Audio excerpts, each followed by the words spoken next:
मित्रों, नमस्कार। कल 12 जनवरी को राष्ट्रीय युवा दिवस है और यह दिवस समर्पित है स्वामी विवेकानंद के जन्म दिवस पर। स्वामी जी का जन्म 12 जनवरी 1863 को कलकत्ता में श्री विश्वनाथ दत्त तथा श्रीमती भुवनेश्वरी देवी के कायस्थ परिवार में, जो कि एक अरिस्टोक्रेट परिवार था, उसमें हुआ। आप श्री रामकृष्ण परमहंस के सबसे ज्यादा प्रिय शिष्य थे और आपने भारत के योग, दर्शन तथा वेदांत को, सच कहें तो हिंदुत्व को ही पश्चिमी देशों में पहुंचाया। इसके अलावा आपने ब्रिटिश भारत काल में राष्ट्रीयता की भावना को जन्म दिया, जिससे प्रभावित होकर नौजवानों में नए रक्त का संचार हुआ तथा स्वतंत्रता आंदोलन को नया संबल मिला।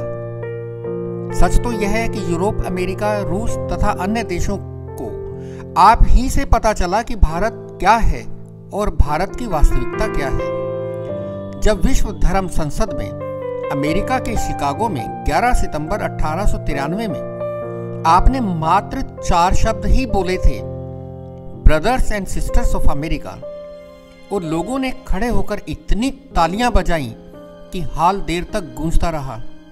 आपने तत्पश्चात 1897 में रामकृष्ण मठ तथा रामकृष्ण मिशन की स्थापना की, जिसका उद्देश्य था भारत के साहित्य, राजयोग, कर्मयोग, ज्ञान योग को लोगों में प्रचार करना तथा जो पुस्तकें आपने लिखी थी, जैसे my master, lectures from Colombo to Almora के माध्यम से अपने विचारों से जनमानस को समझाना।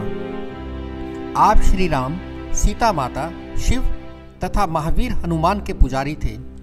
आपने 1871 में 8 वर्ष की आयु में ईश्वरचंद्र विद्यासागर इंस्टीट्यूट में प्रवेश पाया तथा 1877 में रायपुर में आ गए, परंतु 1 वर्ष पश्चात ही फिर कलकत्ता वापस आ गए। यहाँ आपने धर्म, दर्शन, सामाजिक ज्ञान, साहित्य, हिंदू शास्त्र जैसे उपनिषद, गीता, रामायण, महाभारत, क्लासिकल म्यूजिक, शारीरिक सौष्ठव, खेल, पाश्चात्य लॉजिक, पाश्चात्य दर्शन, यूरोपीय इतिहास, जिसका ज्ञान बाद में आपने स्कॉटिश चर्च कॉलेज से प्राप्त किया, का अध्ययन किया, उसकी प्रैक्टिस की।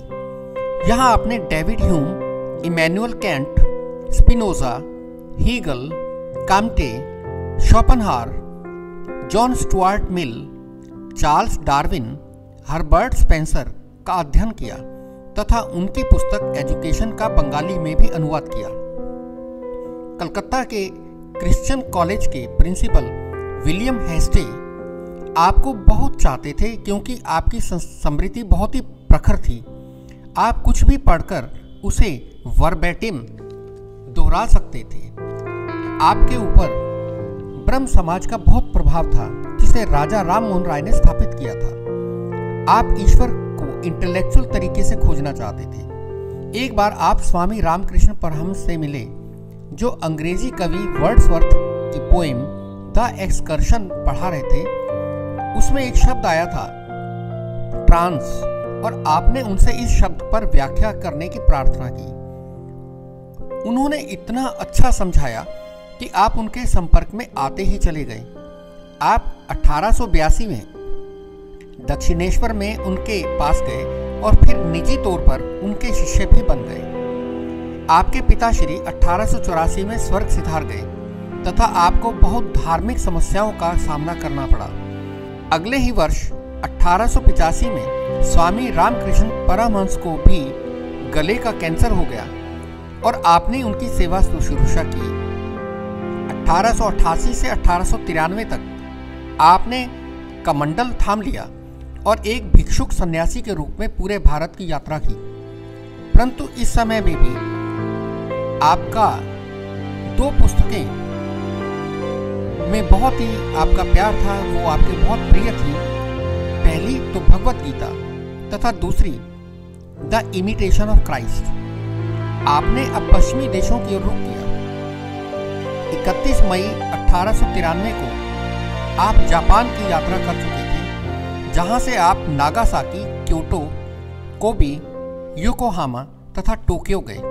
फिर चीन होते हुए कनाडा होते हुए आप 30 जुलाई 1893 को प्रोफेसर जॉन हेनरी राइट से मिले हार्वर्ड विश्वविद्यालय में, जिन्होंने 11 सितंबर 1893 को होने वाली विश्व धर्म संसद में आपको परिचित कराया तथा व्याख्यान देने का अवसर दिलाया। नवंबर 1895 में आप एक सुशिक्षित प्रतिभावान आयरिश महिला मार्गरेट एलिजाबेथ नोबल के संपर्क में आए और आप दोनों एक दूसरे से बहुत प्रभावित हुए तथा यही महिला थी जो बाद में भगिनी निवेदिता या सिस्टर निवेदिता के नाम से विख्यात हुई। आप ऑक्सफोर्ड यूनिवर्सिटी के एक इंडोलॉजिस्ट प्रखर विद्वान मैक्स मूलर से भी मिले तथा उनसे भी भारत के विषय में बहुत कुछ सीखा। फिर आप भारत लौट आए, जमशेद जी टाटा के संपर्क में आए तथा उन्हें भी बहुत प्रभावित किया। आपकी पश्चिमी देशों की दूसरी यात्रा 1899 में हुई तथा वहां आप 1902 तक रहे। इसके 3 वर्ष पश्चात आप भारत में रहे तथा 4 जुलाई 1902 में समाधि की अवस्था में ही आपने अपना शरीर त्याग दिया।